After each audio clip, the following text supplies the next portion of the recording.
Hi, I'm Chef Steph Jeffries. And I'm sous chef Jeff Jeffries. And you're watching Chef Show. On today's episode of Chef Show, we're going through the entire process of, you guessed it, food service. Everything from cooking to storage to cleanup. Hey, I have a question before we start. What is food? Chef Jeff. Food, of course, is anything you might consume, through your mouth internally. Anything you eat. Yeah, of course. Yeah, like hot dogs. Beef. Like this sponge.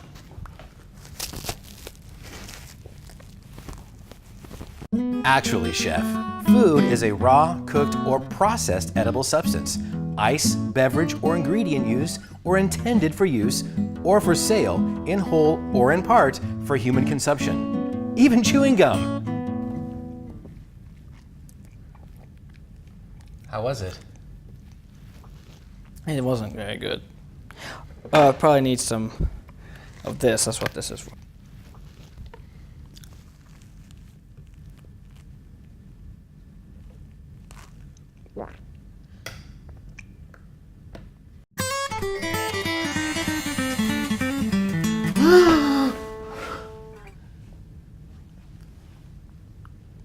Who left this raw chicken right here out on the countertop? I don't know. Don't they know that you can't just leave food out sitting like this? It's unhealthy and unsafe. If we serve chicken like this, someone could get a foodborne illness and become very, very, very sick. This is really dangerous. I will find the royal jerk who did this and tell him that he almost killed someone today. Don't they know that chicken has to be cooked to a certain temperature? They do now. Do you even know what that temperature is? Nobody does. 165 degrees. I'm gonna make this right. This room temperature isn't gonna cut it. I got this.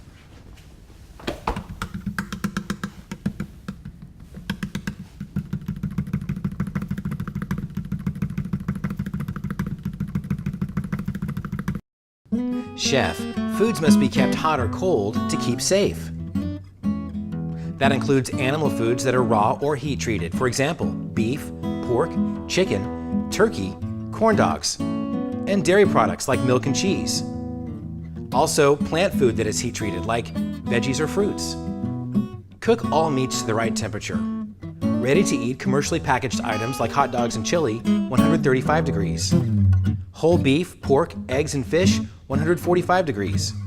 Ground beef, 155 degrees. Poultry and stuffed meats or turkey legs, 165 degrees. When in doubt, check the packaging label the food came in. Have a thermometer that can check hot and cold ranges from 0 to 220 degrees. The thermometer must be thin-tipped to check all foods. Also, your food must be held at proper temperatures. Keep cold foods at 41 degrees or less. Keep hot foods at 135 degrees or above after cooking. Keep frozen food frozen solid. And remember, the temperature danger zone is 41 to 135 degrees.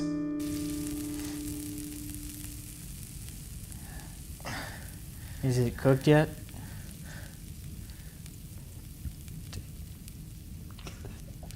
We have a really good heater.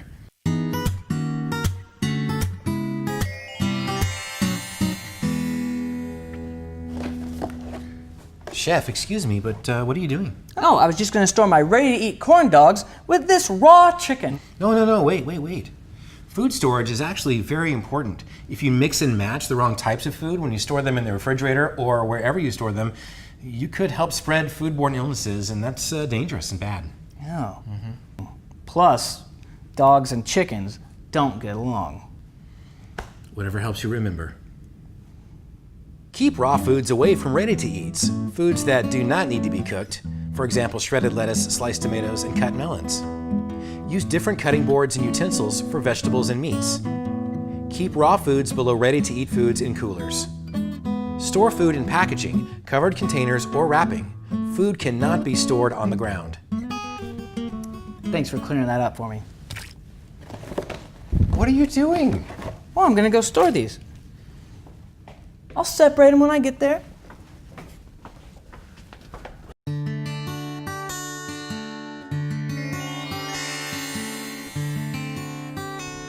Hey, welcome back. I'm gonna make my special sauce. Well, first thing you do is just take a packet of, this is salad dressing from a fast food restaurant. Just open that up and you want to squirt that all into your oversized salad bowl right here. Just get that going, and then I like to get a small sized spoon and just kind of get a little bit of a stir going. And I like to add mustard. Now some people go out and get the big bags of mustard, or I like the little bags of mustard instead of the big ones. You just want to squirt that in there. I think squirting them in just gives a little bit more flavor. All right, that's really good. Some of that mustard now. I just like to get that kind of stirring up.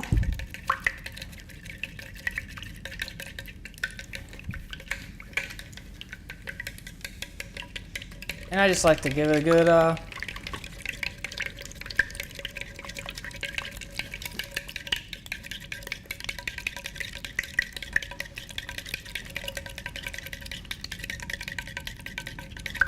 Chef, what does that smell?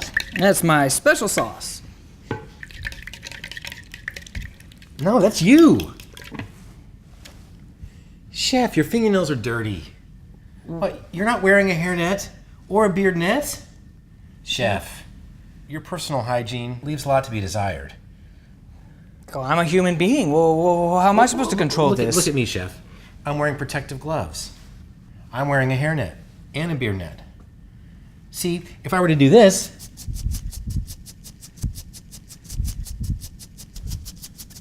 nothing. Oh. Yeah, because I'm wearing the beard net. Yeah. I mean, if I took it off and did this, I mean, that's not good. You don't want that. No.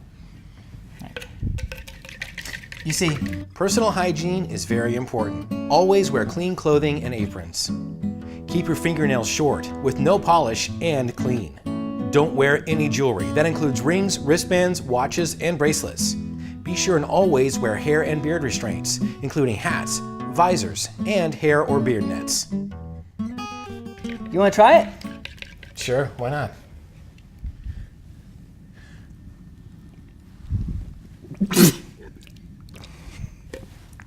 How's it taste? Beardy? Ugh.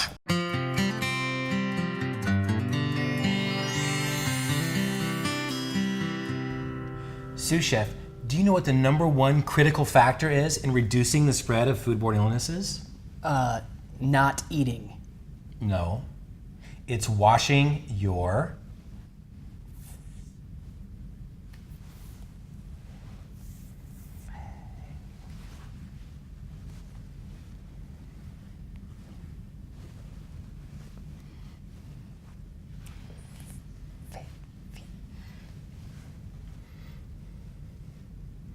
Boo. hands. It's hands. Sous Chef Jeff here is going to show you the proper way to wash your hands. Chef?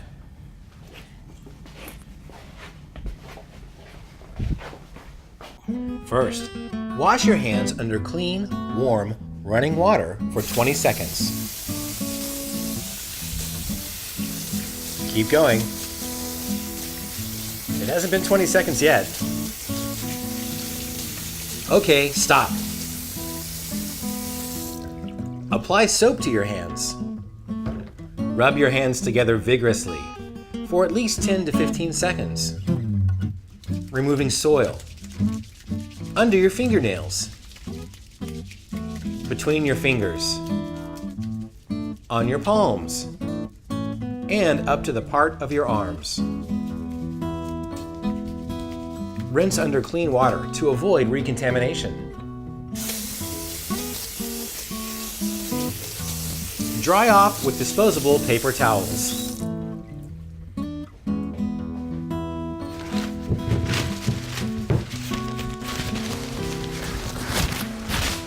Use a paper towel to turn the water off.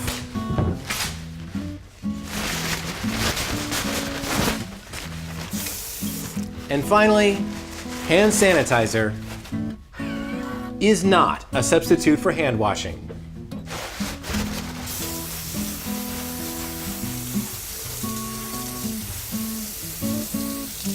There you go, all clean.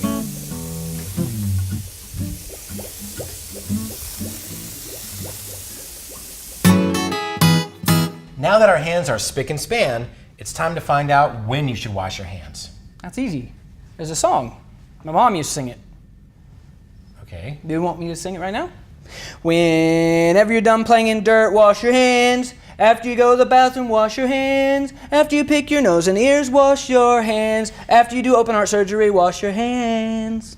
I think it's before you... Yeah, no. Take it up with mom. Never mind. Here's when you should really wash your hands.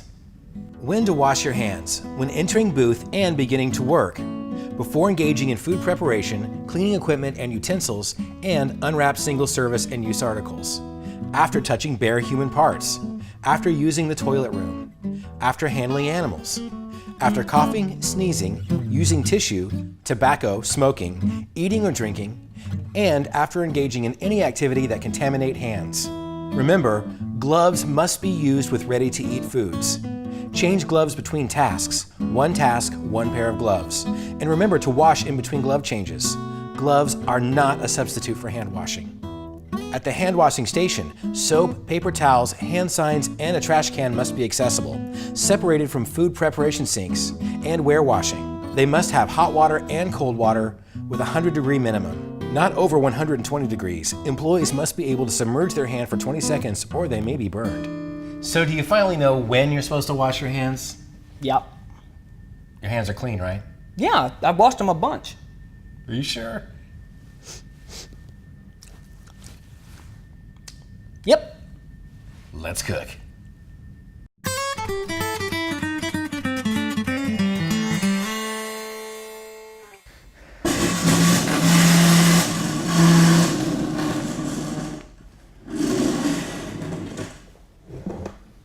Hey there, you've been doing great.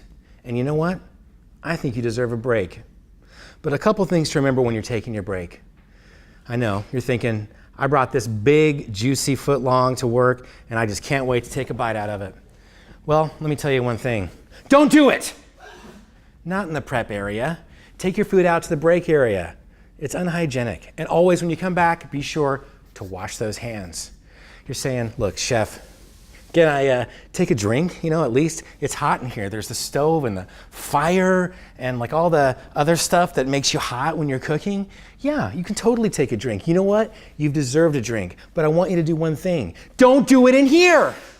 Take it outside, okay? And remember, when you come back, wash those hands. Look, I hear you. You're cool. You're a chef. All right? You probably do rebellious things all the time. You've probably got tattoos all over your body, and you probably every once in a while like to light up. Look, I don't care. I'm not here to judge. Heck, I'd probably do it myself if it wasn't so expensive, okay? But if you're gonna smoke a cigarette, of course, obviously, take it outside. Don't do it in the prep area, all right? Hey, are you eating? Spit it out. Wash your hands.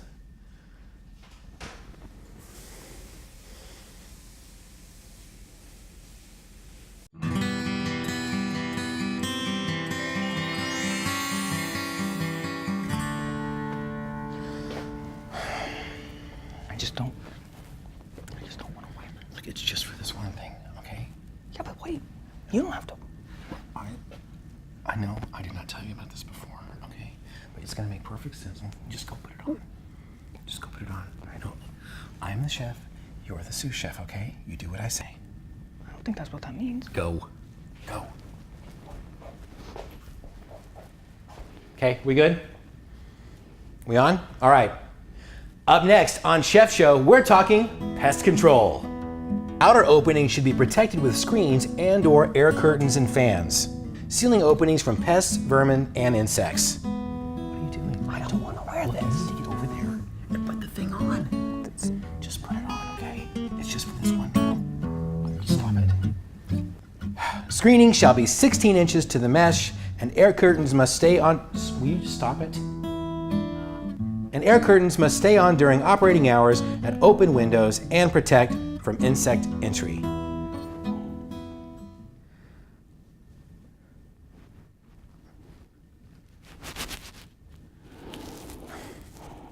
The last thing you want in your kitchen is some vermin. Oh my gosh, it's a mouse!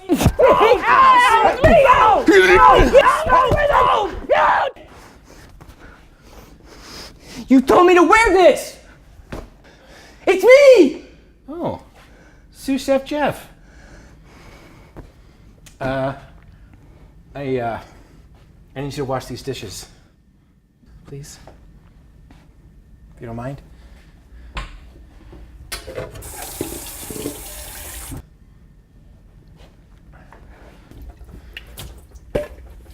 What are you doing? Drying. Don't towel dry the dishes. Give me a break. Let them air dry. Hey. Dishwashing. Wash under warm water with soap. Remove large particles. Rinse with clean water only.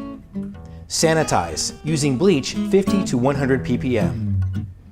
Quaternary ammonia 200 to 400 ppm. And remember, air dry. No towel drying. I get it. This reduces the bacteria to a safe level.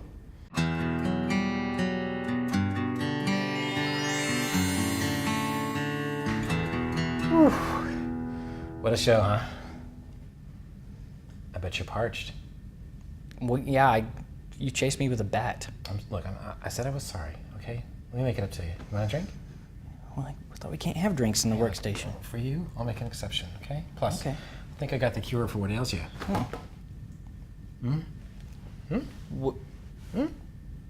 Okay. Look, I want you to know something, and everyone should know this. At your station, there's going to be two different types of hoses. One's going to be a darker color. That one's going to be used for wastewater. The other, lighter color, that one, is going to be used for fresh, potable water. So if you drink from one of these, you better choose wisely. Dark or They look light. the exact same. Wastewater or potable water. These look like the exact same. That's right. Dark for wastewater and light for potable water. Choose wisely. They